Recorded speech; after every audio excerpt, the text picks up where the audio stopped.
యోహాను రాసిన మొదటి పత్రిక రెండవ అధ్యాయము 7వ వచనం నుండి 11వ వచనం వరకు చదువుకుందాం. ఫస్ట్ జాన్ చాప్టర్ 2 వర్సెస్ 7-11 ఇవి ఈరోజు మన టెక్స్ట్. ఈ టెక్స్ట్‌ని నేను చదువుతాను. చదివిన తర్వాత మనము వాక్యము అర్థం చేసుకోవటానికి ప్రయత్నం చేద్దాం. ప్రియులారా, మొదటి నుండి మీకున్న పూర్వపు ఆజ్ఞనే గాని, క్రొత్త ఆజ్ఞను నేను మీకు వ్రాయుటలేదు. ఈ పూర్వపు ఆజ్ఞ మీరు వినిన వాక్యమే. మరియు క్రొత్త ఆజ్ఞను మీకు వ్రాయుచున్నాను. చీకటి గతించుచున్నది, సత్యమైన వెలుగిప్పుడు ప్రకాశించుచున్నది గనుక, అది ఆయన యందును మీ యందును సత్యమే. వెలుగులో ఉన్నానని చెప్పుకొనుచు తన సహోదరుని ద్వేషించువాడు ఇప్పటి వరకును చీకటిలోనే ఉన్నాడు. తన సహోదరుని ప్రేమించువాడు వెలుగులో ఉన్నవాడు. అతని యందు అభ్యంతర కారణమేదియు లేదు. తన సహోదరుని ద్వేషించువాడు చీకటిలో ఉండి చీకటిలోనే నడుచుచున్నాడు. చీకటి అతని కన్నులకు గుడ్డితనము కలుగజేసిన గనుక తానెక్కడికి పోవుచున్నాడో అతనికి తెలియదు. యోహాను రాసిన మొదటి పత్రిక చెప్తున్నప్పుడు నా హృదయంలో ఒక భయము కలుగుతుంది. ఆ భయమేంటో చెప్తాను మీకు. ఎందుకు ఆ భయం కలుగుతుందో కూడా నేను చెప్తాను. భయము ఏంటంటే, నేను ఈ వచనాలను ప్రీచ్ చేస్తా ఉన్నప్పుడు, నేను లీగలిజంను ప్రీచ్ చేస్తానేమోననేటువంటి భయం నాలో ఉంది.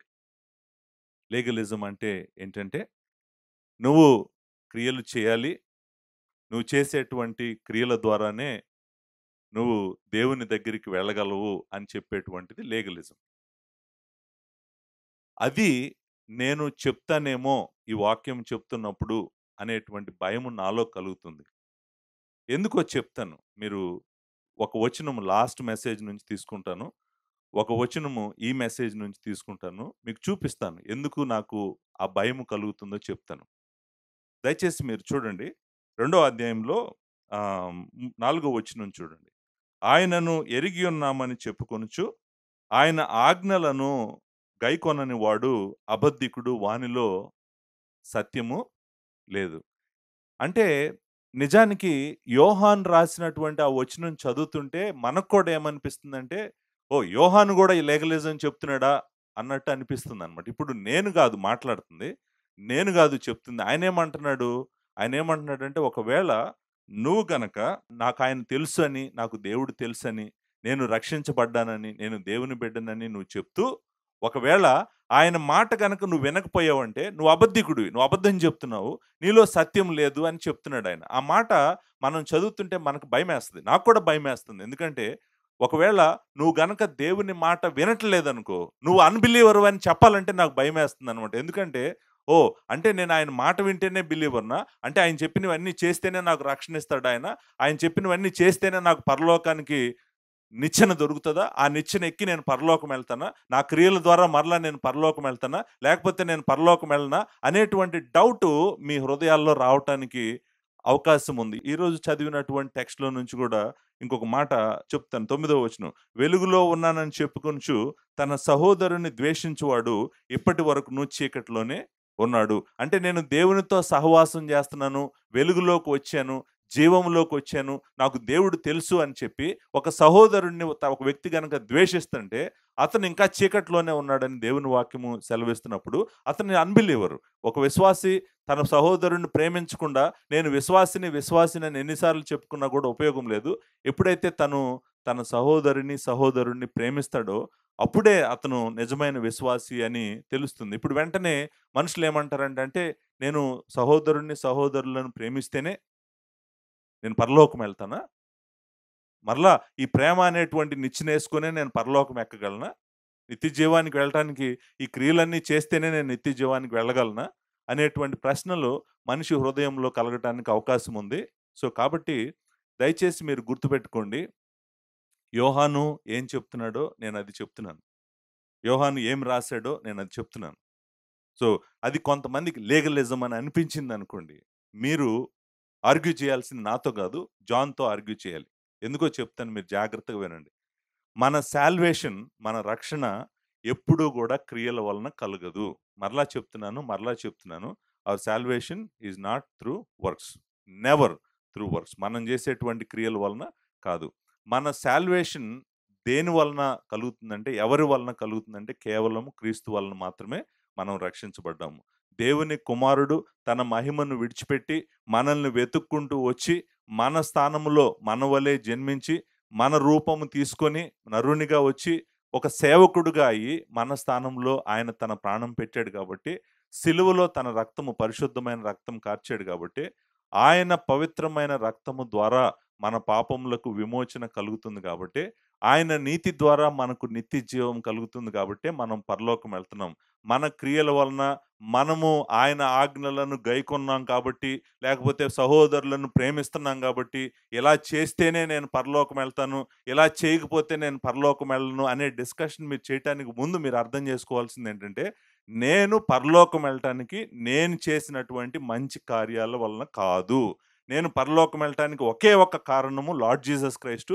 నేను పరలోకం వెళ్ళటానికి ఒకే ఒక్క కారణము సిలువ. సిలువ కాకుండా, లార్డ్ జీసస్ క్రైస్ట్ కాకుండా మన క్రియలను గనక మెరిట్‌గా గనక కలపటానికి మీరు ప్రయత్నం చేస్తే మీ సాల్వేషన్‌లో మీరు సువార్తను పాడు చేస్తున్నారు. కాబట్టి మీరు దయచేసి అలా ఎప్పుడూ చేయకండి. అలా చేయకండి. ఎందుకంటే మనము పరలోకం వెళ్ళటానికి కావాల్సిందంతా గూడా సిలువలో దేవుని కుమారుడు సంపాదించాడు. మనం చేసేదేం లేదు. మనం చేయగలిగింది గూడా ఏం లేదు. మనమేమి చేయలేము. మనం ఏదన్నా చేద్దామని ప్రయత్నం చేసిన ప్రతిసారి గూడా దేవుని కార్యాన్ని తక్కువ చేస్తుంటాం తప్ప, దానికి మనం కలపగలిగేది ఏమీ లేదు. సంపూర్ణంగా మహిమంతా దేవునిదే, మహిమంతా దేవుని కుమారుడిదే. ఆయనే మన రక్షణకు కావాల్సిందంతా సంపాదించాడు. మన క్రియలు, మన మంచి జీవితము మనము ఏమీ మన రక్షణకి యాడ్ చేయట్లేదు, కలపట్లేదు. మరి కలపనప్పుడు, అలాంటప్పుడు ఇదంతా ఎందుకు పాస్టర్ గారు? చక్కగా నేను దేవుడిని నమ్ముకున్నాను, నాకు పాప క్షమాపణ సిలువలో దొరికిందని చెప్పి, నా ఇష్టానుసారంగా నా పాత జీవితమే, నా పాపపు జీవితమే నేను జీవించొచ్చు గదా! మరి ఎటు నా క్రియల వలన నేను పరలోకం వెళ్ళట్లేదని మీరు మళ్ళీ మళ్ళీ చెప్తున్నారు. అలాంటప్పుడు నేను క్రియలు ఎందుకు చేయాలి? అలాంటప్పుడు నేను క్రియలు ఎందుకు చేయాలి? ఆయన ఆజ్ఞలకు నేనెందుకు లోబడాలి? నా సహోదరుడిని నేనెందుకు ప్రేమించాలి? ఎనీవే, నేను ప్రేమించినా, ప్రేమించకపోయినా, నేను ఆయనకు ఆజ్ఞలకు లోబడ్డా, లోబడకపోయినా, నేను పరలోకం వెళ్ళేది సిలువ ద్వారానే గదా! దేవుని కుమారుడి ద్వారానే గదా! ఇదంతా నేనెందుకు చేయాలి? అనే ప్రశ్న మీకు రావటానికి అవకాశం ఉంది.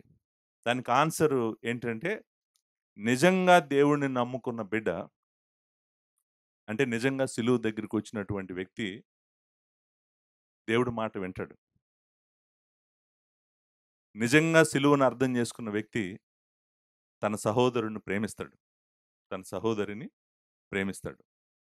అంటే సువార్త, అంటే సిలువ, లార్డ్ జీసస్ క్రైస్టు ఒక వ్యక్తిని తాకినప్పుడు, ఆ వ్యక్తిని తాకటం ఎలా తాకుతాడంటే, ఆయన మాట వినేవాడిగా చేస్తాడంట.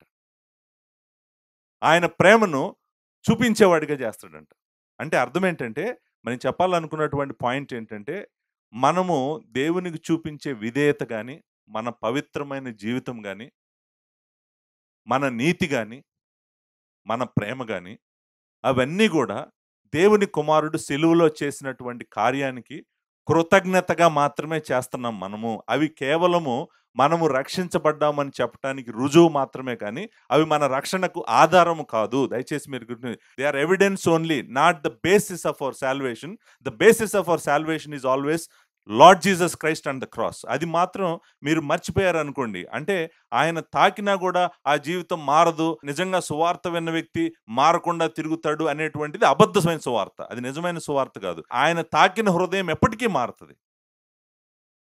సిలువ దగ్గరికి వచ్చిన వ్యక్తి ఎప్పటికీ మారతాడు. మారకుండా ఉండటం అంటూ అసలు ఇంపాసిబుల్ అంటున్నాడు యోహాను. నేను అనట్లేదు. యోహాను ఏమంటున్నాడంటే, నువ్వు ఆయనను ఎరిగావంటే, నువ్వు ఆయన దగ్గరికి వచ్చావంటే తప్పకుండా నువ్వు ఆయన ఆజ్ఞలకు లోబడతావు. ఆయన దగ్గరికి వచ్చావంటే నువ్వు తప్పకుండా ప్రేమిస్తావు. ప్రేమ నీ హృదయంలో ఉంటది. ఎందుకంటే నువ్వు ఆయనను చూసి ఆయనలాగా ఉండటానికి ప్రయత్నం చేస్తున్నావు. ఆయన తండ్రికి విధేయత చూపించాడు. అంతేకాదు ఆయన ప్రేమించాడు. సో ఆ 2 లార్డ్ జీసస్ క్రైస్ట్ యొక్క లైఫ్‌లో ఉన్నాయి కాబట్టి, ఎవరైతే లార్డ్ జీసస్ క్రైస్ట్ దగ్గరికొస్తారో, వాళ్ళు ఆయనను పోలి జీవిస్తారు. ఆయనలాగా జీవిస్తారు. సో, నా భయం నేను చెప్పేసాను. నా భయమేంటో చెప్పేసాను. దయచేసి నేను ఈ బుక్ అంతా చెప్తున్నప్పుడు మీలో ఎవరైనా గూడా పాస్టర్ గారు లీగలిజం ప్రీచ్ చేస్తున్నాడు అనేటువంటి థాట్ మీకొస్తే గనక, దయచేసి మీరు ఇప్పుడు నేను చెప్పిన మాటలన్నీ గుర్తుపెట్టుకోండి. నంబర్ 2 రెండోదేంటో తెలుసా అండి? నేను దేవుని వాక్యానికి నమ్మకంగా ఉండటానికి ప్రయత్నం చేస్తున్నాను. దేవుని వాక్యం ఏం చెప్తే నేనది చెప్తాను. నాకు ఏయిజం అనేటువంటిది పక్కన పెట్టేసేయండి. దేవుని వాక్యం ఏం చెప్తే దాన్ని నేను స్పష్టంగా చదివి, దాని అర్థము నేను చెప్పటానికి ప్రతి ప్రయత్నం గూడా చేస్తాను. సో, ఇప్పటివరకు నేను మాట్లాడిందంతా గూడా టెక్స్ట్ గురించి కాదు, పుస్తకం గురించి. మొత్తం ఓవరాల్ పుస్తకంలో ఎలాంటి వచనాలున్నాయంటే, ఆ వచనాలు చూస్తే భయమేస్తది మనకి. నేనిందాక చెప్పాను గదా! ఆయనను ఎరిగి ఉన్నానని చెప్పుకొనుచు, మీరు ఆయన ఆజ్ఞలకు లోబడకపోతే, నువ్వు అబద్ధికుడు, నీలో సత్యం లేదు. ఆ వచనం మనకెంత భయమేయాలి?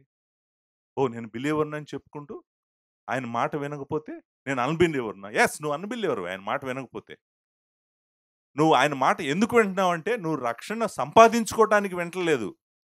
ఆయన మాట నువ్వెందుకు వింటున్నావంటే, ఆయన నీకు ఆల్రెడీ రక్షణ ఇచ్చాడు కాబట్టి నువ్వు వింటున్నావు. కృతజ్ఞతతో వింటున్నావు ఆయన మాట అంతే. It is not earning salvation. It is only with a grateful heart you are obeying. You are not earning salvation by obeying him. అర్థమైందండి? అది డిఫరెన్స్. ఆ డిఫరెన్స్ మీ హార్ట్‌లో క్లియర్‌గా ఉందనుకోండి, బుక్ అంతా కూడా స్మూత్‌గా మనకు అర్థమవుతది. లేకపోతే ఇదే మనల్ని, ఓహ్! నేను గనక ఆయన మాట వినకపోతే నా రక్షణ లేదేమో అని. నేనంటాను, అసలు నువ్వు ఆయన మాట వింటలేదంటే ముందు నువ్వు బిలీవర్‌వే గాదు.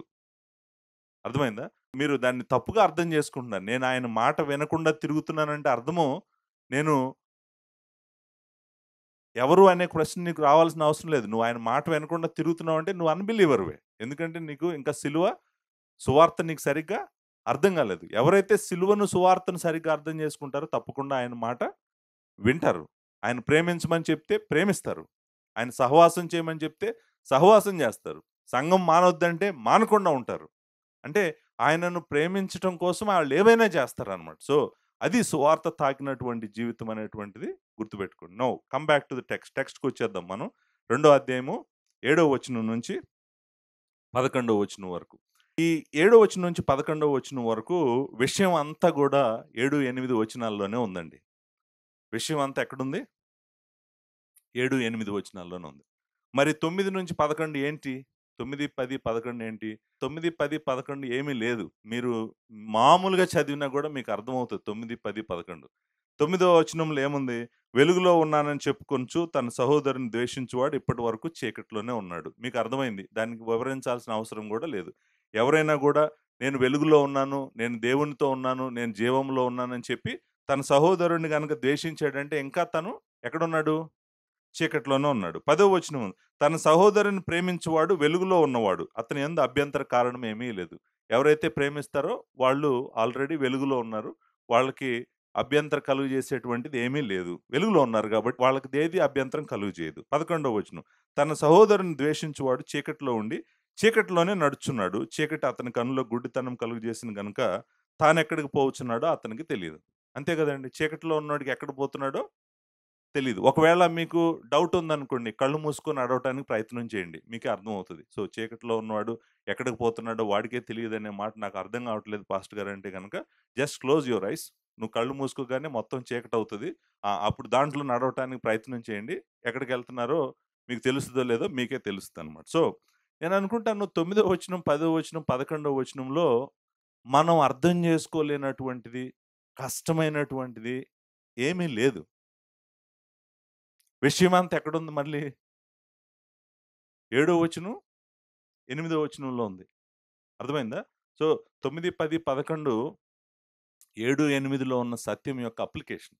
7 అండ్ 8లో ఏముంది? అసలు ట్రూత్ ఉంది. ఆ ట్రూత్ యొక్క అప్లికేషన్ ఎక్కడుంది? 9, 10, 11లో ఉంది.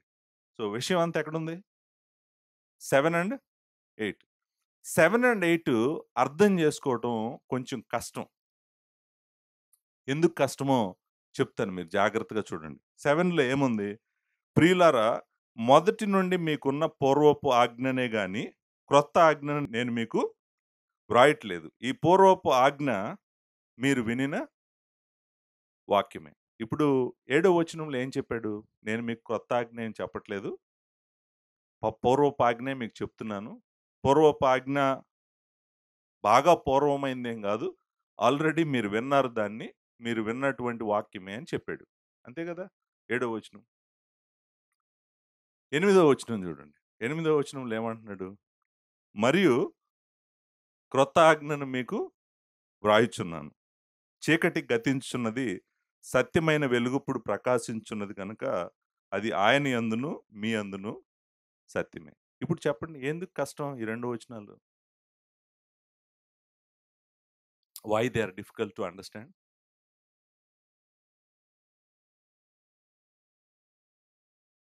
ఎందుకు కష్టం అంటే ఏడో వచనంలోనే చెప్పాడు కదా! కొత్త ఆజ్ఞ చెప్పనని. నేను కొత్త ఆజ్ఞ చెప్పట్లేదు అని ఏడో వచనంలో చెప్పాడు కదా! మళ్ళీ ఎనిమిదో వచనంలో ఏమంటున్నాడు? ఆ! అది డిఫికల్టీ. కష్టం ఏంటంటే ఏడో వచనం, ఎనిమిదో వచనం అర్థం చేసుకోవటానికి కష్టం ఎక్కడుందంటే పాతదే చెప్తున్నాను. మీకు పాతదే రాస్తున్నాను. అది మీకు తెలిసిందే. మీకు తెలియనిదేం గాదు. నేను కొత్తదేం చెప్పట్లేదని ఏడో వచనంలో చెప్పి, మరలా నేను కొత్త ఆజ్ఞ చెప్తున్నాను అని చెప్పి ఎనిమిదో వచనం చెప్తుంటే, మీకేమో గాని నా తల తిరిగింది ఫస్టు. మీకెలా ఉందో నాకు తెలీదు. వర్టిగో అంటారు గదా! ఆ వర్టిగో ఫీలింగ్ అనమాట. అదేంటి? నేను సరిగ్గా చదువుతున్నానా? చదవట్లేదా? ఇంకొక తల తిరిగే విషయం ఉంది ఇక్కడ. మీరు గమనించారో లేదో? గమనించారా? లేదా? గమనించలేదా? చెప్తాను మీకు చూపిస్తాను. ఇంకొకటి ఇందాక తిరిగిన దానికన్నా ఇంకా ఎక్కువ తిరుగుతదిప్పుడు. అదేంటో తెలుసా? ఏడో వచనం, ఎనిమిదో వచనంలో నీకు పాత ఆజ్ఞనే మీకు చెప్తున్నానన్నాడు. కొత్త ఆజ్ఞని మీకు చెప్తున్నానన్నాడు. అసలు ఆజ్ఞ ఏంటో చెప్పలేదు. చెప్పాడా? ఏంటి ఆజ్ఞ? నో. చీకటి గతించుంది ఆజ్ఞ కాదండి. ఇప్పుడు చూడండి. చీకటి గతించున్నది. సత్యమైన వెలుగు ప్రకాశించున్నది గనుక అది. అది అంటే ఆ ఆజ్ఞ. ఆయన యందును, మీ యందును సత్యమే అన్నాడు. అంటే ఏంటి అసలు ఆజ్ఞ ఏంటి? పాత ఆజ్ఞ అంటాడు, కొత్త ఆజ్ఞ అంటున్నాడు. మరలా అంతా బానే ఉంది. ఒకసారి తల తిరిగిందనేటప్పటికే ఇంకొకసారి తిరిగింది. ఇంకొకసారి ఎలా తిరిగిందంటే అసలింతకి ఆజ్ఞ ఏంటో చెప్పలేదు. మనకి నాకు అంటే నేను 7, 8 కష్టం అన్నాను గదా! 7, 8 కష్టం ఎందుకో మీకిప్పుడు అర్థమవుతుందన్నమాట. ఎందుకు ఈ వచనాలు అర్థం చేసుకోవడం కష్టం. ఇప్పుడు ఇక్కడ ఇంట్రెస్టింగ్ మాట ఏంటంటే ఆజ్ఞ గదా! ఆజ్ఞ. ఈ మాట ఎక్కడన్నా విన్నట్టు ఏమన్నా గుర్తొస్తుందా మీకు? ఆ! అంటే నేను బైబిల్‌లో కాదంటుంది. నేనిప్పుడు ఈ యోహాను రాసిన మొదటి పత్రిక చెప్తున్న కాలంలో ఎప్పుడైనా ఆజ్ఞ అనే మాట మీరిన్నారా? ఎప్పుడిన్నారు? ఇక్కడే లాస్ట్ వీకే చెప్పానండి. మీరు మీరు ఎక్కడికో ఎళ్ళిపోతున్నారు. నేను లాస్ట్ వీకే చెప్పాను. లాస్ట్ వీక్ ఏం చెప్పాను? లాస్ట్ వీక్ రెండో అధ్యాయం 4 వచనంలో ఏముంది? ఆయనను ఎరిగి ఉన్నామని చెప్పుకొనుచు, ఆయన ఆజ్ఞలను గైకొనని వాడు అబద్ధికుడు. వానిలో సత్యము లేదు. ఆల్రెడీ ఆజ్ఞల గురించి మాట్లాడాడు గదా! నువ్వు విశ్వాసివని చెప్తూ, నువ్వు బిలీవర్‌వని చెప్తూ, నువ్వు గనక ఆయన ఆజ్ఞలను గైకొనలేదనుకో, అంగీకరించలేదనుకో, నువ్వు అబద్ధం చెప్తున్నావు, నీలో సత్యం లేదన్నాడు. సో, ఆజ్ఞలను గైకొంటాడు అని చెప్పి పైన చెప్తూ, కిందకి రాగానే సడెన్‌గా ఇదిగో నేను మీకొక ఆజ్ఞ ఇస్తున్నాను అన్నాడనుకోండి. మన కనెక్షన్ అర్థమవుతదా? అర్థం కాదా?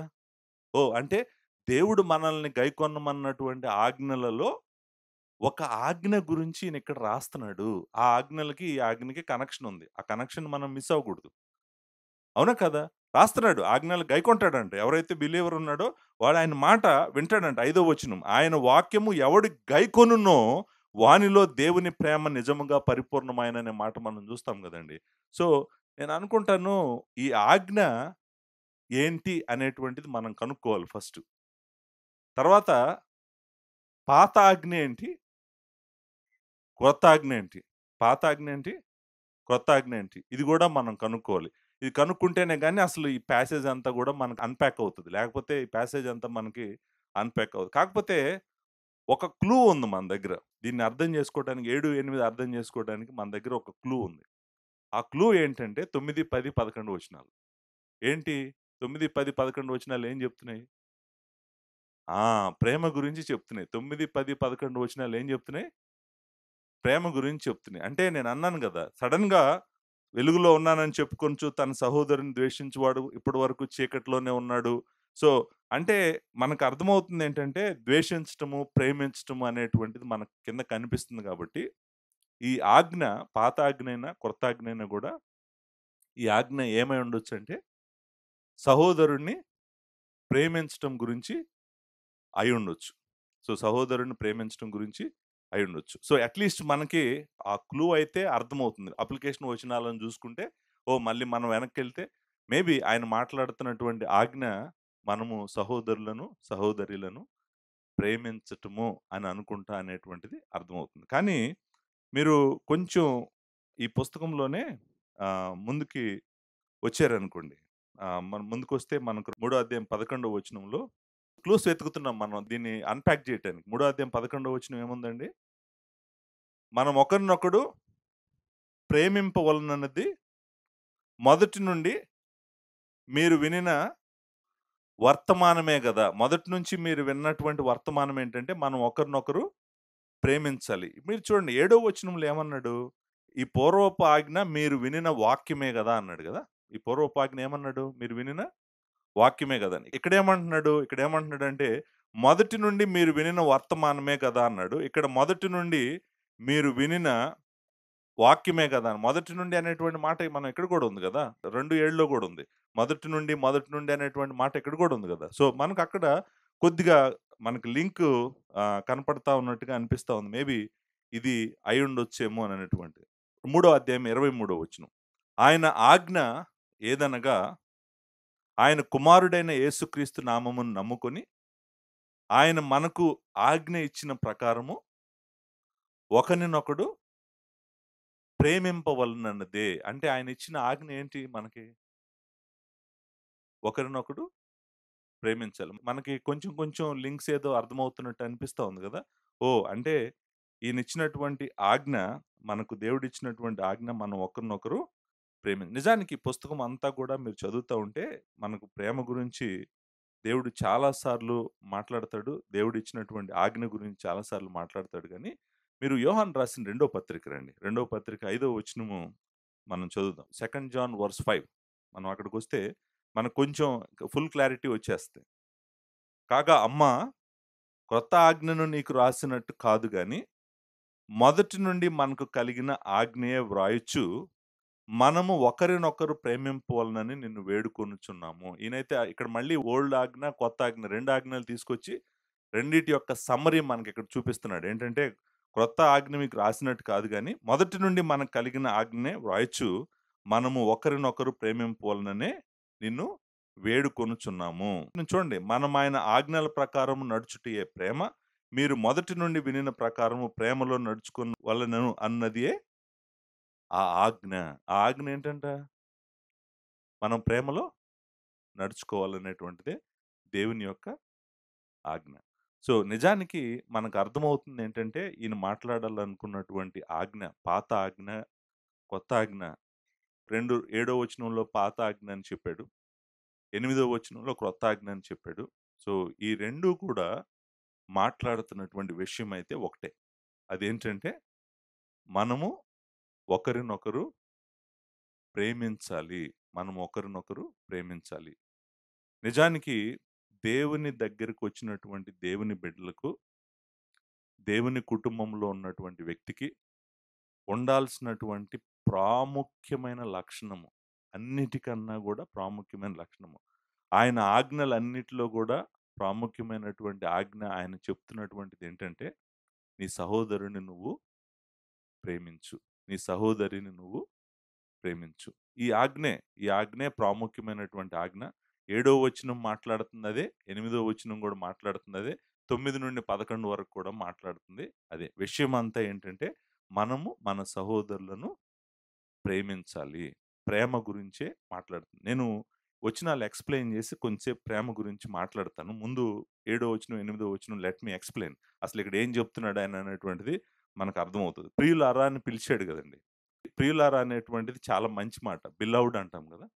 సో, అంటే ప్రేమతో నిండినటువంటి మాటే అది. ప్రేమ గురించి మాట్లాడుతూ వేరే విధంగా మాట్లాడలేదు. చూసారా మీరు ఆయన మాట్లాడటం ఏమంటున్నాడు?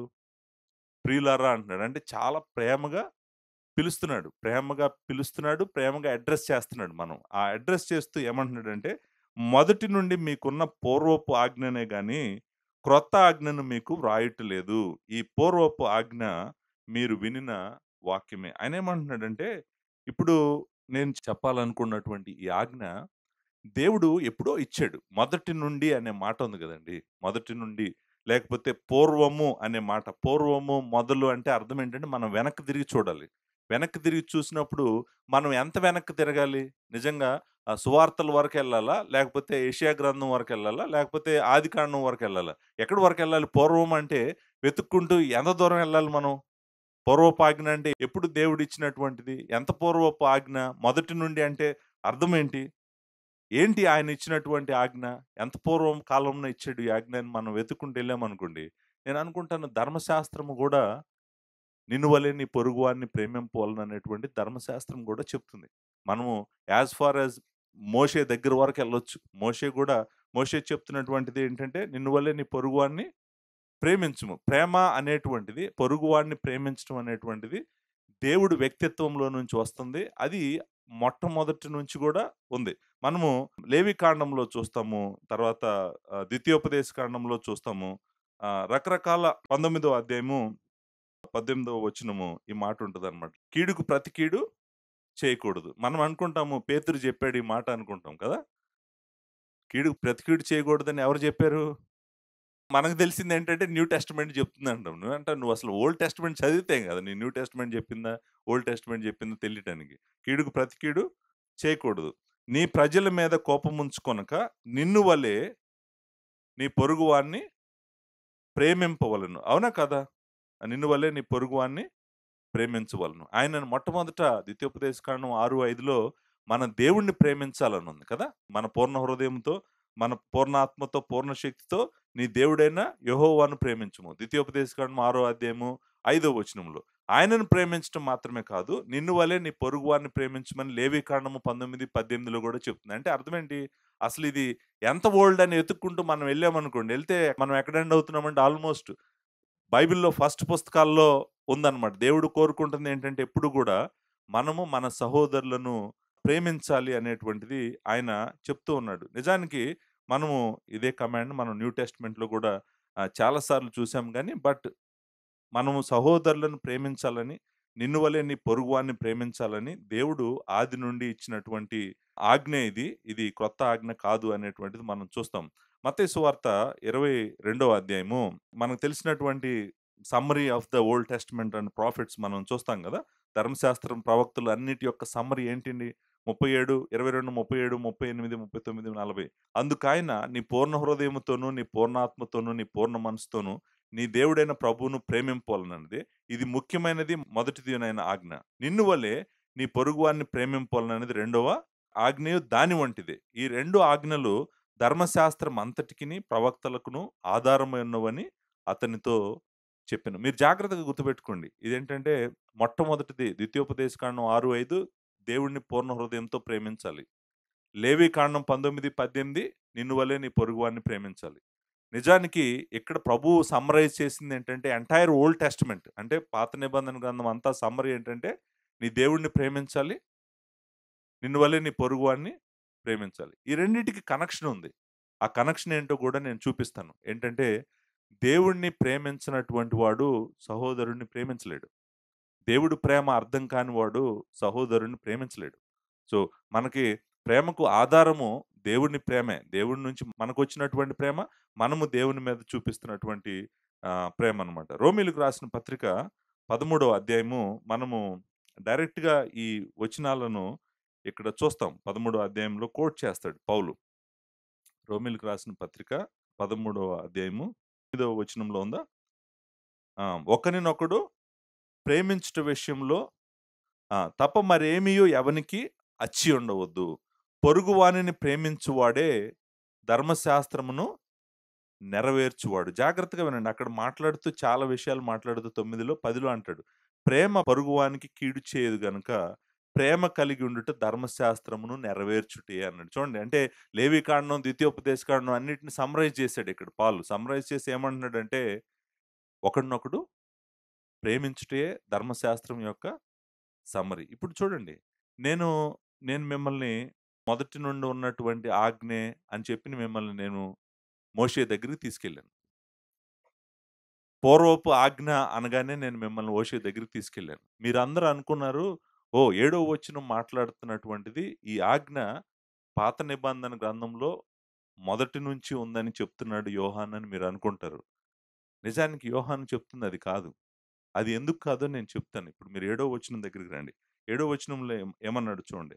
ప్రియులారా మొదటి నుండి మీకున్న పూర్వపు ఆజ్ఞనే గాని, క్రొత్త ఆజ్ఞని నేను మీకు వ్రాయట్లేదు. సో, ఇప్పటి వరకు మనం చూసాం. కానీ ఇక్కడ ఒక మాట అన్నాడు ఏడో వచనంలో.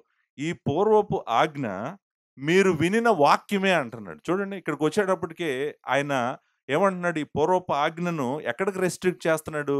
రెస్ట్రిక్ట్ చేస్తున్నాడంటే పూర్వపు ఆజ్ఞ ఏంటంటే మీరు విన్నారు అంటున్నాడు ఆల్రెడీ. మీరు వినిన వాక్యమే అంటున్నాడు. అంటే అర్థమేంటి? వీళ్ళకు ఈ ఆజ్ఞను వీళ్ళు విన్నారు. ఆ ఆజ్ఞ వీళ్ళు విన్నారు. వీళ్ళ దగ్గరికొచ్చిందనమాట. సో, వీళ్ళు విన్నారు అంటే అర్థం ఏంటంటే, మనము అలా వెనక్కి వెతుక్కుంటూ వెళ్ళాల్సిన అవసరం లేదు. నేను అనుకుంటాను, ఆయన మాట్లాడుతుందేంటంటే, ఏదైతే సువార్తలో వీళ్ళు విన్నారో, సువార్త ప్రకటించినప్పుడు ఏదైతే విన్నారో దాని గురించి ఆయన మాట్లాడుతున్నారు. మీరు వినిన వాక్యమే అంటే అర్థమేంటి? దేవుని వాక్యము, దేవుడు గురించినటువంటి సువార్త వాళ్ళ దగ్గరికొచ్చింది. ఆ వార్తను విన్నారు. విన్న తర్వాత వాళ్ళ జీవితాలను దేవుడికిచ్చారు. కానీ ఇక్కడ నాకు ఒక అబ్జర్వేషన్ ఏంటంటే, మనము గాస్పెల్ ప్రీచ్ చేసేటప్పుడు చాలా సార్లు కంప్లీట్ గాస్పెల్‌ని ప్రీచ్ చేయట్లేదేమో అనేటువంటిది మనకర్థమవుతుంది. కంప్లీట్ గాస్పెల్ ఏంటంటే, నువ్వు దేవుని దగ్గరికి రా, నీకు పాప క్షమాపణ దొరుకుతుంది. నీకు నిత్య జీవం ఇస్తాడు దేవుడని చెప్పి వదిలేస్తున్నాం మనం. కానీ అలా కాదు. మీరు జాన్ మెకార్థర్ అనేటువంటి భక్తుడు 'గాస్పెల్ అకార్డింగ్ టు జీసస్' అనేటువంటి ఒక బుక్ రాసాడు. ఆయన జీసస్ క్రైస్ట్ ప్రీచ్ చేసినటువంటి గాస్పెల్ ఏంటి అని ఆయన ఒక బుక్ రాసాడు. చాలా ఫేమస్ బుక్. నిజానికి ఆయనను ప్రపంచంలో ఒక ప్రాముఖ్యమైన వ్యక్తిని చేసినటువంటి పుస్తకం ఆ పుస్తకం. ఆ పుస్తకంలో ఆయన అంటాడు, ఎవరైనా గూడా నిజంగా సిలువ దగ్గరికి రావాలనుకుంటే, సిలువలో పాప క్షమాపణ పొందాలనుకుంటే, వారు గూడా వారిని వారు ఉపేక్షించుకొని, వారి సిలువనెత్తుకొని ఆయనను వెంబడించాల్సిందే. సో, ఆ వారిని వారు ఉపేక్షించుకొని, వారి సిలువనెత్తుకొని ఆయన వెంబడించటంలో ఆయన కోరుకుంటుందేంటంటే, ఆయన ఎలాగైతే జీవించాడో, ఆయనలాగా మనం జీవించాలని దేవుడు కోరుకుంటున్నాడు. అది సువార్తలో భాగమై ఉండాలని చెప్తున్నారనమాట. సువార్త చీప్ గాస్పెల్ ప్రీచ్ చేయకూడదంట మనం. చీప్ గాస్పెల్ అంటే అర్థం ఏంటంటే, నా ఉద్దేశ్యం ఓకే. నువ్వు రా నీ దేవుడి దగ్గరికి నిన్ను తీసుకెళ్ళిపోతాడు. అంతే. నువ్వు ఎలా ఉన్నా పర్వాలేదు. That is very cheap gospel. అలా కాదు దేవుని వాక్యం చెప్తుంది. ఆయన ఏమంటున్నాడంటే, నిజానికి గాస్పెల్‌లో పార్ట్, గాస్పెల్‌లో భాగం ఏంటంటే, నీ జీవితం మొత్తం గూడా లార్డ్ జీసస్ క్రైస్ట్ లాగా ఉండటానికి నువ్వు ఇష్టపడ్డావు. ఇష్టపడే ఆయన దగ్గరికి వచ్చావు. ఆయన ప్రతిసారి చెప్పాడు, "ఈ నా మాటలు విని వాటి చొప్పున చేయువాడు మాత్రమే బండ మీద ఇల్లు కట్టుకున్న బుద్ధిమంతుడిని పోలుంటాడు." మరి వినకపోతే ఆయన మాట? బుద్ధిహీనుడు. బుద్ధిహీనుడు. అవునా కాదా? అంటే లార్డ్ జీసస్ క్రైస్ట్ దగ్గరికి వచ్చినప్పుడు మనము సువార్తలో మనం వింటున్నటువంటిదేంటంటే, ఆయన దగ్గర పాప క్షమాపణ, ప్రేమ, నిత్య జీవము అన్నీ పొందుకుంటున్నాం. కానీ ఆయన ఏమని అడుగుతున్నాడంటే మనల్ని, "నువ్వు నా దగ్గరికొచ్చినప్పుడు నా ప్రేమను నువ్వు అర్థం చేసుకొని, నాలాగా నువ్వు జీవించటానికి ఇష్టపడితేనే నువ్వు నా దగ్గరికి రా." కాస్ట్ ఆఫ్ డిసైపుల్‌షిప్ అంటాం మనం దీన్ని. ఆయన శిష్యుడిగా ఉండటానికి నువ్వు ఇష్టపడ్డావంటే, నిత్య జీవానికెళ్ళటానికి నువ్వు ఇష్టపడ్డావంటే, నీ జీవితం ఆయనకు మొత్తం ఇచ్చేస్తున్నావు. కొంచెం గాదు. మొత్తం ఇచ్చేస్తున్నావు. అదంట నిజానికి గాస్పెల్‌లో వీళ్ళు ప్రీచ్ చేశారంట. ఆ ప్రేమ గురించి వీళ్ళు విన్నారంట. మీరు విన్నారు అనేటువంటిది. ఆ వాక్యము మీకు ప్రకటించబడింది. ఆ ప్రేమ గురించి ఆయన చెప్పాడు. ఆ ప్రేమ గురించి అపోస్తలులు చెప్పారు. ఆ ప్రేమ గురించి మీకు ప్రకటించబడిందని చెప్తున్నాడు. అంటే ఒకరినొకరు ప్రేమించాలనేటువంటిది నిజానికి గాస్పెల్‌లో భాగమంట. ఆశ్చర్యమని అనిపిస్తుంది మనకి. ఎందుకంటే నువ్వు దేవుడి దగ్గరికొచ్చి, దేవుడి దగ్గర నుంచి అన్నీ పొందుకొని, నా ఇష్టానుసారంగా బ్రతుకుతానంటే కుదరదు. గాస్పెల్ అది కాదు అని చెప్తున్నాడు. గాస్పెల్ కంప్లీట్ గాస్పెల్‌లో ఇది గూడా ఉంది. నిన్ను వలె నీ పొరుగువాడిని ప్రేమించాలనేటువంటిది గూడా మనం చెప్పాలి. చెప్పకపోతే గనక మనం కంప్లీట్ గాస్పెల్ చెప్పినట్టు కాదు. నిజానికి ఆయన అదే అంటున్నాడు. ఆ పూర్వపు ఆజ్ఞ మీరు వినిన వాక్యమే. మీరు చూడండి ప్రభువు తన శిష్యులకు కూడా సువార్త ప్రకటించిన ప్రతిసారి గూడా ఆయన ఈ మాట చెప్పాడు. ఏం చెప్పాడో చూడండి. మీరు యోహాను సువార్త దగ్గర రండి. యోహాను సువార్తలో మనం చూస్తాం. ఆయన ఎలా ప్రేమించమని ఒకడినొకడు ఎలా ప్రేమించాలని చెప్పాడు చూడండి. జాన్ గాస్పెల్ 13 మనం 34, 35 వచనాల్లో ఈ మాటలు చూస్తాం. ఏమనుంది? మీరు ఒకరినొకరు ప్రేమింపవలనని మీకు క్రొత్త ఆజ్ఞ ఇచ్చుచున్నాను. ఇంతకు ముందు ఉంది కదా ఆల్రెడీ ద్వితీయోపదేశ కాండంలో లేదా? లేవికాండంలో లేదా?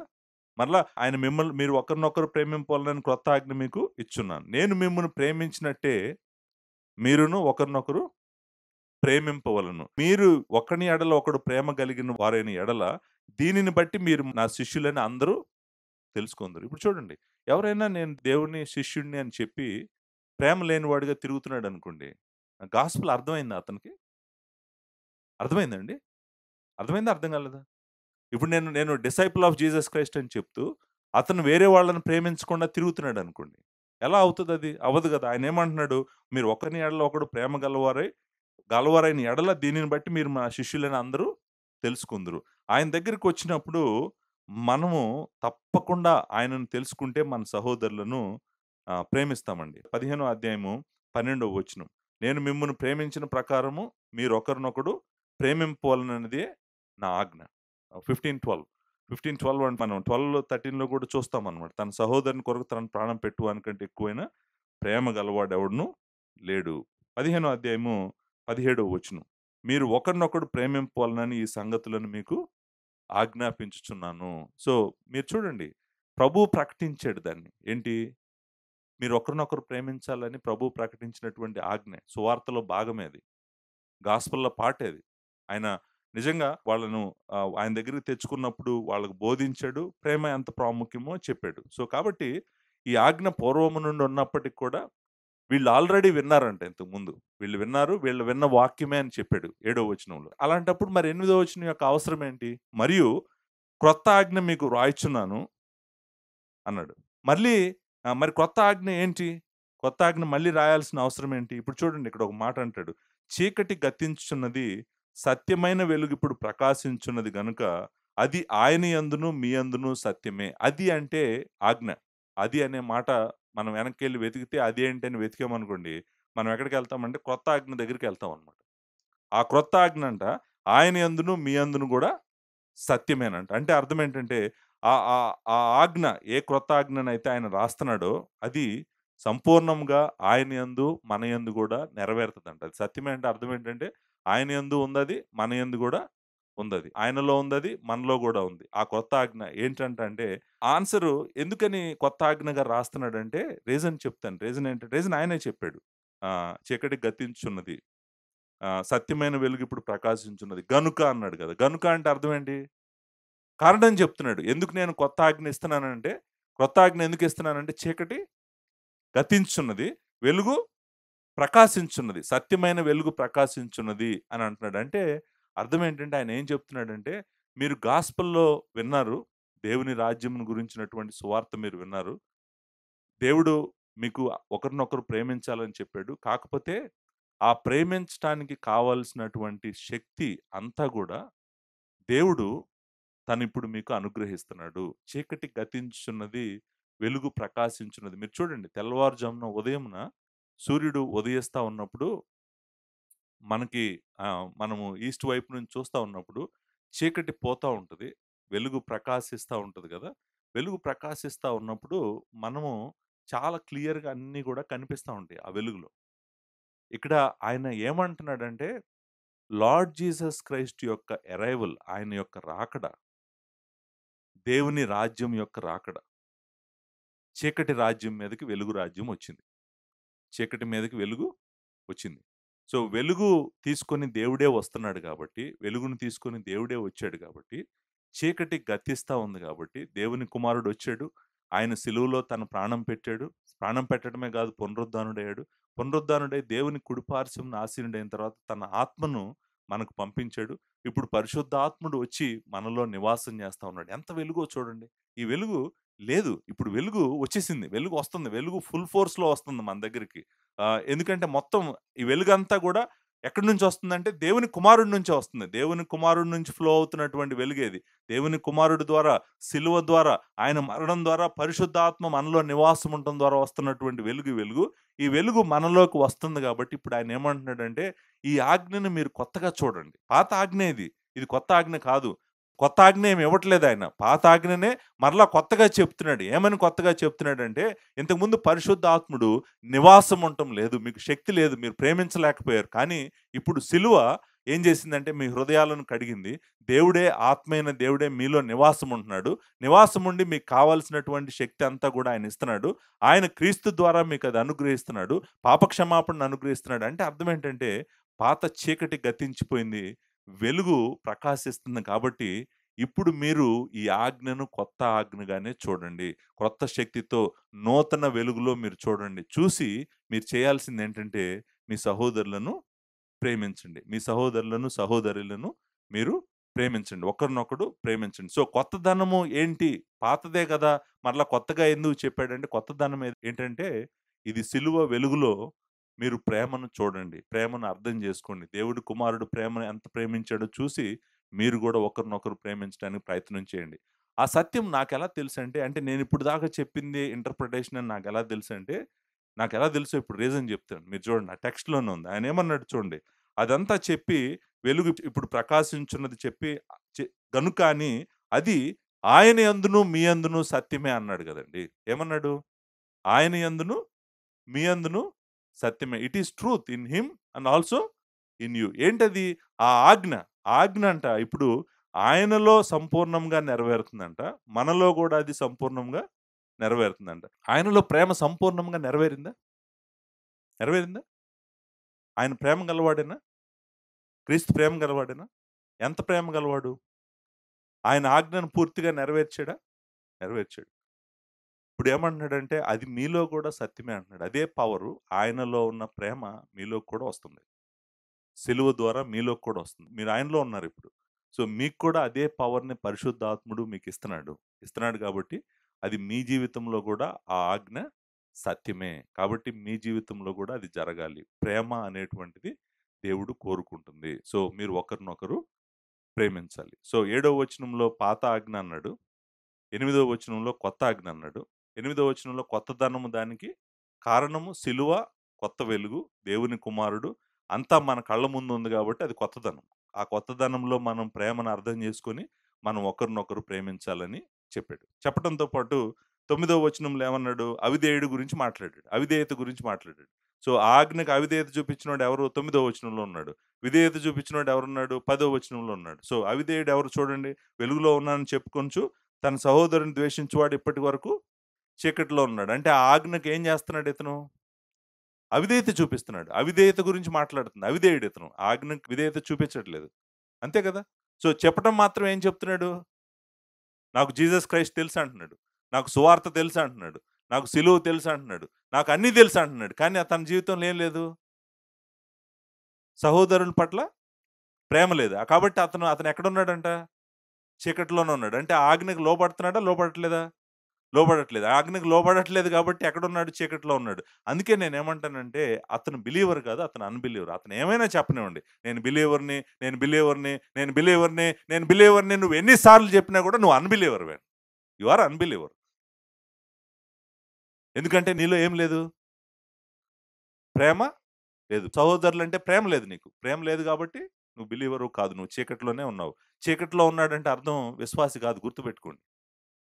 చీకటిలో ఉన్నాడంటే అర్థము విశ్వాసి కాదు. విశ్వాసి వెలుగులో ఉంటాడు. చీకటిలో ఉన్నాడు. 10వ వచనం. తన సహోదరుని ప్రేమించువాడు వెలుగులో ఉన్నవాడు అతని యందు అభ్యంతర కారణం ఏదియు లేదు. అంటే చూడండి వెలుగులో నడిచాడనుకోండి. ఇప్పుడు నన్ను పక్కకు నెట్టి, పక్కకు లాగేసేది ఏముంటది నాకు క్లియర్‌గా కనపడుతుంటే. నాకు రోడ్ క్లియర్ కనపడుతుంది. దారిలో ఏమున్నాయో కనపడుతుంది. నన్ను అభ్యంతరపరిచే ఏముంటాయండి? నన్ను అభ్యంతరపరిచే ఏముండవు. ఎవరైతే ఆ ఆజ్ఞకు లోబడతారో వాళ్ళలో అభ్యంతర కారణం ఏమి ఉండదండి. దేవుడు అంటాడు వాళ్ళ లైఫ్ క్లియర్‌గా ఉంది. వాళ్ళ డైరెక్షన్ క్లియర్‌గా ఉంది. వాళ్ళ డెస్టినేషన్ క్లియర్‌గా ఉంది. వాళ్ళనెవ్వరు డిస్టర్బ్ చేయలేరు. వాళ్ళు చక్కగా దేవుడి వైపు నడుచుకుంటూనే వెళ్తారు. 11వ వచనం గూడా ఏమన్నాడంటే, తన సహోదరుని ద్వేషించువాడు చీకటిలో ఉండి, చీకటిలోనే నడుస్తున్నాడు. తన చీకటి అతని కన్నులో గుడ్డితనం కలుగజేసింది గనుక, తానెక్కడికి పోచున్నాడో అతనికి తెలీదు. అంటే ప్రేమ లేనివాడు ఎక్కడున్నాడు?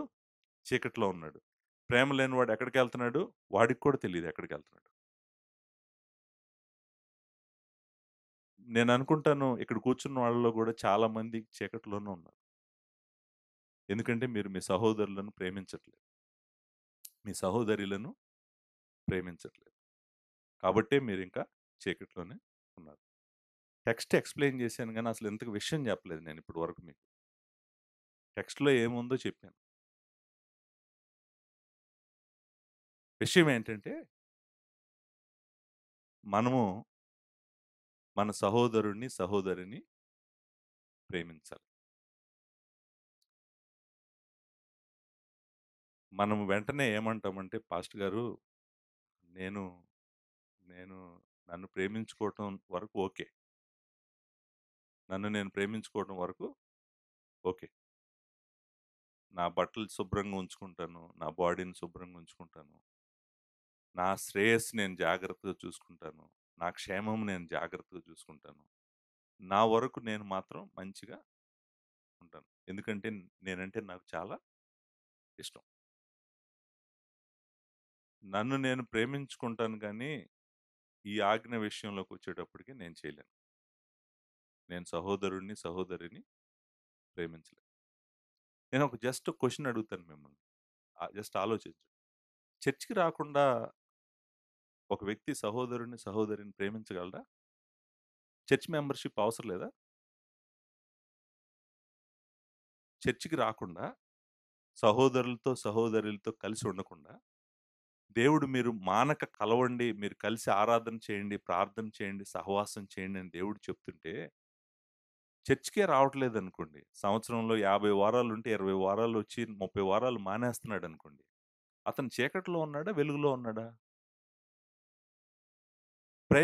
ప్రేమించాలంటే అసలు ముందు ఇంట్లో నుంచి నువ్వు కదలాలి గదా! ఇంట్లో నుంచే కదలకుండా నువ్వేం ప్రేమిస్తావు? ఎవరిని ప్రేమిస్తావు? ప్రేమించలేవు గదా!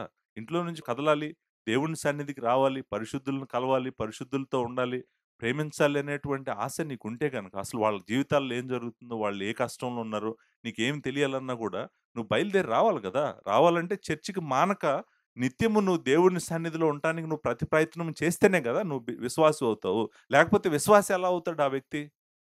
అవ్వడు గదా! సో, ఇప్పుడు మీరు జాగ్రత్తగా ఆలోచించండి. సో, ప్రేమించాలి అంటే సహోదరుడిని, సహోదరిని ప్రేమించాలంటే, ప్రేమించాలనేటువంటిది ఆజ్ఞ. మొదటి ఆజ్ఞ అదే, కొత్త ఆజ్ఞ గూడా అదే. ఆజ్ఞ ఒకటే.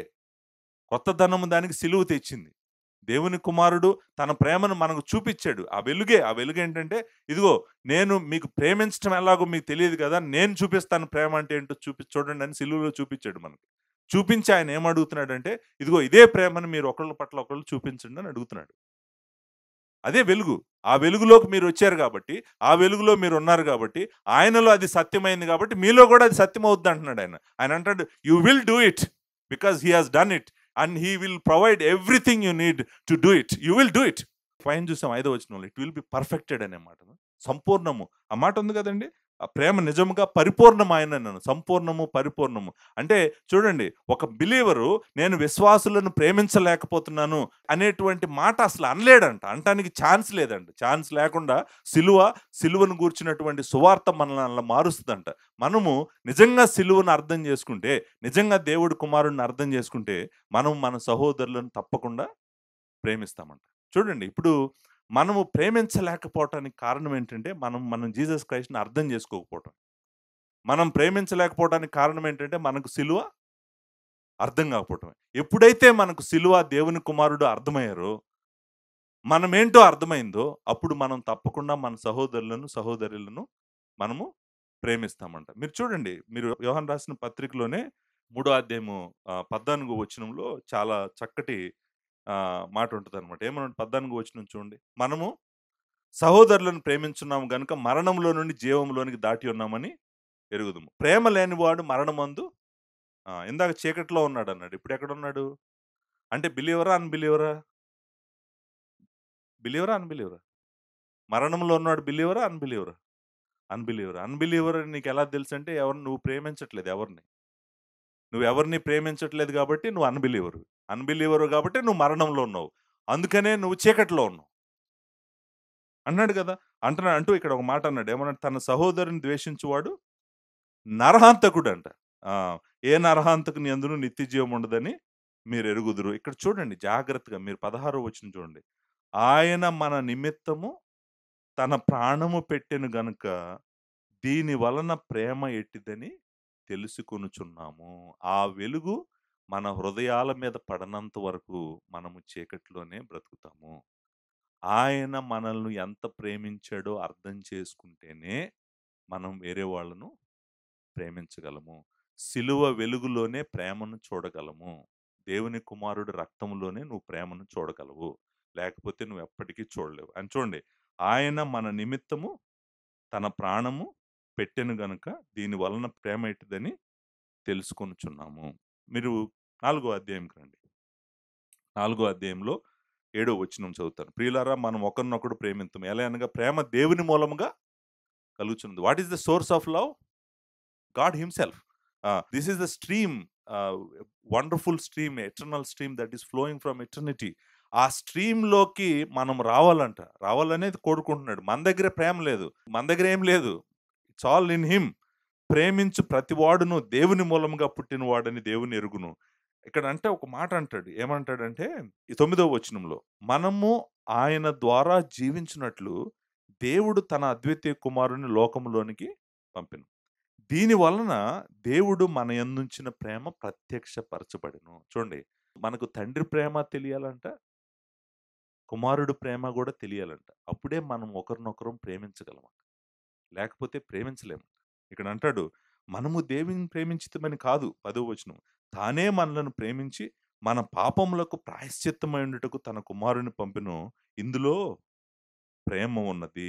మనం చూడండి, నేను మీకు చెప్పాలనుకున్న పాయింట్ ఏంటంటే, దేవుని ప్రేమ, తండ్రి అయిన దేవుని ప్రేమ, కుమారుడైన దేవుని ప్రేమ, వీళ్ళిద్దరి ప్రేమ అర్థం చేసుకుంటేనే మనము మీ చుట్టుపక్కల ఉన్న వీళ్ళందరూ ఉన్నారు కదా! వీళ్ళందరిని మీరు ప్రేమించాలని దేవుడు కోరుకుంటున్నాడు. చూడండి, మీ చుట్టూ ఉన్న వాళ్ళందరి జీవితాలను చూడండి. వాళ్ళని ప్రేమించమని దేవుడు చెప్తున్నాడు. ప్రేమించాలని దేవుడు చెప్తున్నాడు. కానీ మనం ఏమంటున్నామంటే నాకు తెలీదు ఎలా ప్రేమించాలో. ప్రేమించడం తెలియకపోతే దేవుడు ఏమంటున్నాడంటే, దేవుడు ప్రేమ వైపు చూడు, క్రీస్తు ప్రేమ వైపు చూడు. ఆ ప్రేమ నీకు అర్థమైతే నువ్వు ఒకరినొకరు ప్రేమించగలవు. ప్రభువు చాలా సార్లు చెప్పాడు, నా తండ్రి నన్ను ప్రేమిస్తున్నాడని. లార్డ్ జీసస్ క్రైస్ట్ ఏం చెప్పాడో తెలుసా? నా తండ్రి నన్ను ప్రేమిస్తున్నాడు. లార్డ్ జీసస్ క్రైస్ట్ ఇంకొకటి కూడా చెప్పాడు. నేను మిమ్మల్ని ప్రేమిస్తున్నాను. ఇప్పుడు మీ సహోదరుడిని ప్రేమించాలి అనేటువంటిది ఆజ్ఞ కదా! ప్రేమించాలి కదా మనం. ఎలా ప్రేమించగలం మనం మన సహోదరుల్ని? ఏం చేయాలి? ఏం చేస్తే మనం ప్రేమించగలం సహోదరుల్ని? చెప్పండి, ఏం చేయాలి మనం? ఆ! కాదు. ప్రేమ అంటే ఏంటది? ఒక లవ్ సింబలా? వాట్సాప్‌లో లవ్ సింబల్ పెట్టి ఐ లవ్ యూ అని చెప్పి పంపిస్తే అయిపోయిందా? ఎమోషనా అది? Love contains emotion. Love is not emotion. Love is decision. Love is what? Decision. నేను చెప్తాను, మీరు జాగ్రత్తగా వినండి. ఎలా ప్రేమించాలో చెప్తాను సహోదరులు. అసలు విషయం అంతా ఇక్కడే ఉంది. ఈ మెసేజ్‌కి ఇప్పుడు నేను చెప్పబోయే మాటలు చాలా ఇంపార్టెంట్ మాటలు. ఏంటంటే, మీరెప్పుడూ గూడా నేను నా సహోదరుడిని, నా సహోదరిని నేనెలా ప్రేమించాలి అనే క్వెషన్ మీ మనసులోకి రాగానే ఫస్ట్ మీరు ఆలోచించాల్సిందంటే, లార్డ్ జీసస్ క్రైస్ట్ నన్నెలా ప్రేమించాడని ఆలోచించండి. ఎలా ప్రేమించాడు ఆయన మిమ్మల్ని? ఎలా ప్రేమించాడో చెప్తాను. మీకు జాగ్రత్తగా వినండి. నంబర్ 1, ఆయన నిత్యత్వములో దేవునితో సమానంగా మహిమలో ఉన్నటువంటి వాడు. నిత్యము దేవదూతలు ఆయన్ని పరిశుద్ధుడు, పరిశుద్ధుడు, పరిశుద్ధుడని ఆరాధన చేస్తున్నటువంటి వాడు. నిత్యుడగు దేవుడాయన. నిత్యుడగు దేవుడు నీ కోసము మహిమను విడిచిపెట్టి భూమి మీదకొచ్చాడు. దీంట్లో ప్రేముంది. దీంట్లో ఏముంది? ప్రేముంది. అంటే నీ కోసము ఒక నిత్యత్వంలో దేవుడితో ఉన్నటువంటి మహిమను విడిచిపెట్టేసేసి, నీలాగా నీ వలే ఉండటానికి తనను తాను తగ్గించుకొని, ఎంత తగ్గించుకున్నాడో వర్ణించలేను. అంటే తగ్గించుకోవడం అంటే మీరు అనుకుంటున్నారేమో, విలియం కేరీ ఇంగ్లాండ్ విడిచిపెట్టి ఇండియా రావటం అనుకుంటున్నారేమో. ఆ తగ్గించుకోవడం కాదిది. William Carey ఎందుకొచ్చాడండి? వాళ్ళోళ్ళందరిని వదిలిపెట్టి, సమస్తాన్ని వదిలిపెట్టి, మన దేశాన్ని ప్రేమించి, మనల్ని ప్రేమించి వచ్చాడు గదా! దాంట్లో ప్రేమ లేదా? ఆ ప్రేమ ఉంది. ఈరోజు బైబిల్ ఉంది మన దగ్గర. మనం చదువుకుంటున్న బైబిల్ గూడా వాళ్ళు ట్రాన్స్‌లేట్ చేసినటువంటి బైబిలే గదా! అంటే ప్రేమలో ఏం అవసరమో తెలుసా అండి? ప్రేమలో ప్రయాణం గూడా అవసరమే. నువ్వు ఒక వ్యక్తిని ప్రేమించాలంటే అతని కోసం నువ్వు వెతుక్కుంటూ వెళ్ళాలి. విలియం కేరీ ఇంగ్లాండ్ వదిలిపెట్టి ఇండియా వచ్చాడు. ప్రేమ ఉంది కాబట్టి. మన మీద ప్రేమ ఉంది కాబట్టి. మనం నశించిపోతున్నామని కాబట్టే వచ్చాడు మిషనరీగా. దేవుని కుమారుడు నిత్యత్వాన్ని విడిచిపెట్టి మనల్ని వెతుక్కుంటూ వచ్చాడంట భూమిపైకి. అంతేకాదు, భూమిపైకి రావటమే కాదు, బలహీనమైనటువంటి మన శరీరాన్ని ధరించడానికి కూడా ఇష్టపడ్డాడు.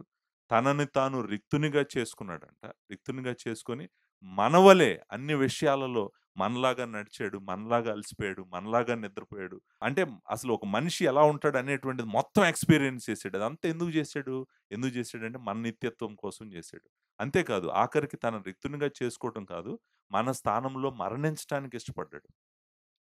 మన స్థానంలో మరణించటానికి అంటే నువ్వు మరణించాల్సిన మరణము, నిత్య మరణము, ఎప్పటికీ దేవుడి నుంచి వేరైపోవాల్సినటువంటి మరణము, దేవుని ఉగ్రత అంతా నువ్వు తీసుకోవాల్సింది మొత్తం ఆయన మీద తీసుకున్నాడు. ఆయన మీదకు తీసుకొని సిలువలో నీ కోసం తన ప్రాణం పెట్టాడు. ఎంత ప్రేమించాడు మనల్నంటే తన ప్రాణమే పెట్టేసాడు. తన ప్రాణం పెట్టాడు. నేను చనిపోతాను తండ్రి వాళ్ళ స్థానంలో అని ప్రాణం పెట్టాడు. ప్రాణం పెట్టడమే కాదు, చూడండి మీరు భూమి మీద ఉన్నంత కాలము తన శిష్యులకి ఏది అవసరమో అవసరం అంతా తీర్చాడు. తనతో ఉన్నటువంటి వాళ్ళకి.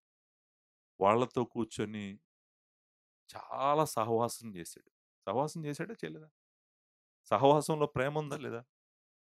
సహవాసంలో ప్రేమ ఉందా లేదా? వాళ్ళతో కూర్చొని 3.5 సంవత్సరాలు వాళ్ళతో ప్రయాణం చేస్తూ వాళ్ళతో సహవాసం చేశాడు. వాళ్ళతో సహవాసం చేయటమే కాదు, ఉందని చెప్తే ప్రేమ ఉందని చెప్తే ప్రేమ ఉందని చెప్తే మీరు లవ్ సింబల్స్ పెట్టకండి. దయచేసి నా మాటేనండి. మీరు క్రీస్తుని అర్థం చేసుకోండి. అంతేకాదు, వాళ్ళకి కావాల్సినయన్నీ ప్రొవైడ్ చేశాడు. ఆయన వాళ్ళతో సహవాసం చేశాడు. అంతేకాదు, వాళ్ళ నిత్యత్వం కోరుకున్నాడు. వీళ్ళు నిత్యత్వంలో నాతో ఉండాలని కోరుకున్నాడు. అంతేకాదు, వాళ్ళ కోసం మానకుండా రాత్రి పగలు ప్రార్థన చేశాడు. వాళ్ళ కోసం ఏం చేశాడు? ప్రార్థన చేశాడు. తండ్రి సన్నిధికి వెళ్లి మీరు యోహాను సువార్త 17 అధ్యాయం చదవండి. తండ్రి వీళ్ళు మనతో ఉండాలని వాళ్ళ కోసం ఎంత ప్రార్థన చేశాడో చూడండి. ప్రార్థన చేశాడు. ఆయన సహవాసం చేశాడు, ప్రార్థన చేశాడు. వీటన్నిటితో పాటు ఏం చేశాడో తెలుసా? వాళ్ళకి కూర్చోబెట్టి దేవుని వాక్యం అంతా చెప్పాడు. ఏం చేశాడు? దేవుని వాక్యం చెప్పాడా? చెప్పలేదా? కొండ మీద ప్రసంగం అంతా దేవుని వాక్యమే గదా! ఆయన వాళ్ళతో కూర్చొని గంటలు, గంటలు కూర్చొని వాళ్ళకి వాక్యం చెప్పాడు. వాళ్ళతోనే ఉన్నాడు. వాళ్ళతోనే బ్రతికాడు. వాళ్ళతోనే తిన్నాడు. వాళ్ళతోనే పడుకున్నాడు. వాళ్ళతోనే సమస్తము చేసాడు. అంటే ఆయన కోరుకుందేంటంటే వాళ్ళ నిత్య జీవాన్ని కోరుకున్నాడు. వాళ్ళ నిత్య జీవం కోసం ఏది అవసరమైనా గూడా అన్నీ ఆయన చేయటానికి ఇష్టపడ్డాడు. అది ప్రేమ అంటే. ప్రేమలో ఏముందో చెప్పమంటారా? ప్రేముంది. నా సహోదరుడిని ప్రేమిస్తున్నాను, నా సహోదరుడిని ప్రేమిస్తున్నానని చెప్పేటువంటి మనం ఏం చేయాలో తెలుసా? నా సహోదరుడు, నా సహోదరి నిత్యత్వంలో ఉండటం కోసము, ఆమె కోసము, ఆయన కోసము నేను ఏదైనా చేస్తానంటారు చూడండి. అది క్రీస్తు ప్రేమను మీరు వాళ్ళకి చూపించడం అంటే. వాళ్ళకి దేవుని వాక్యం చెప్పాలంటే నువ్వు బయలుదేరి వెళ్ళాలి వాళ్ళ దగ్గరికి. వాళ్ళని వెతుక్కుంటూ వాళ్ళ దగ్గరికి వెళ్ళాలి. వాళ్ళతో కూర్చొని వాళ్ళకి దేవుని వాక్యం చెప్పాలి. వాళ్ళ గురించి నిత్యము దేవుని సన్నిధిలో విజ్ఞాపన చేయాలి. ప్రార్థన చేయాలి. ప్రభువా వీళ్ళు నిత్యత్వంలో ఉండాలని ప్రార్థన చేయాలి. అది ప్రేమ అంటే. అంతేకాదు, వాళ్ళు కష్టాల్లో ఉంటే, వాళ్ళు ఇబ్బందుల్లో ఉంటే, వాళ్ళకి ఆర్థిక సమస్యలుంటే, వాళ్ళు అనారోగ్యంతో ఉంటే, నువ్వు పరిగెట్టుకుంటూ వాళ్ళ దగ్గరికి వెళ్ళి నేను మీకు తోడుగా ఉన్నానని చెప్పాలి. అదేంటి ప్రేమ అంటే.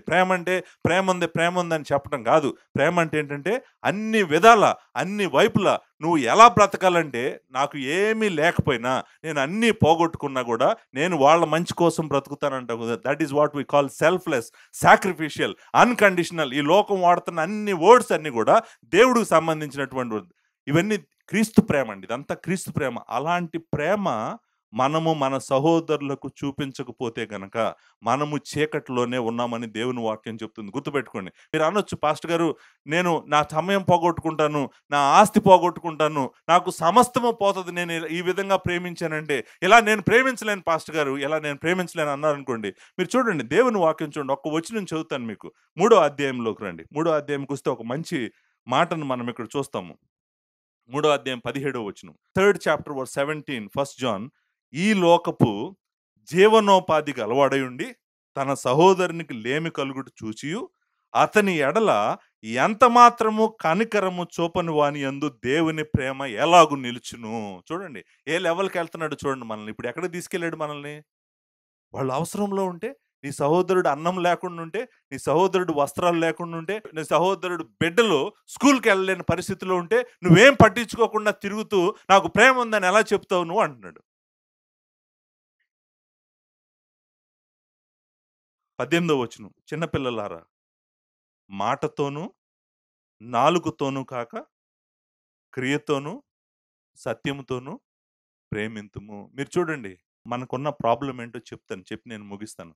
మనకున్న ప్రాబ్లమ్ ఏంటంటే, పాస్టర్ గారు నిజంగా నేను వేరే వాళ్ళని ప్రేమించాలంటే నాకు మొత్తం పోతది.